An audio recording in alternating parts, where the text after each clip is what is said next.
തങ്കയം മാടത്തിൻകീഴ് വൈരജാത ക്ഷേത്രം കളിയാട്ട മഹോത്സവത്തിന്റെ ഭാഗമായി ക്ഷേത്രം ഗോപുര സമർപ്പണവും തുലാഭാരത്തട്ട് സമർപ്പണവും നടന്നു. ക്ഷേത്രം തന്ത്രി കാളകാട്ടില്ലത്ത് മധുസൂദനൻ നമ്പൂതിരി സമർപ്പണ കർമ്മം നിർവഹിച്ചു.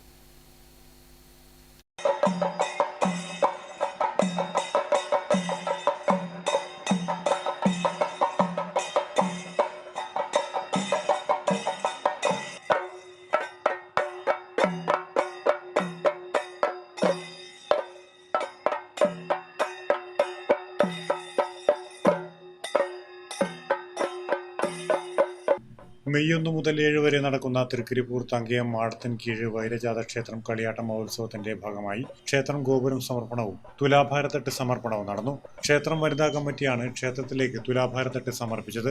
തങ്കയം മുക്കിൽ നിന്നും വാദ്യഘോഷങ്ങളുടെ അകമ്പടിയോടെ തുലാഭാരത്തട്ട് ക്ഷേത്രത്തിലേക്ക് എത്തിച്ചു. തുടർന്ന് ക്ഷേത്രം തന്ത്രി കാളകാട്ടില്ലത്ത് മധുസൂദനൻ നമ്പൂതിരി സമർപ്പണ കർമ്മം നിർവഹിച്ചു. നിരവധി ഭക്തജനങ്ങൾ പങ്കെടുത്തു. Network news Payyanur.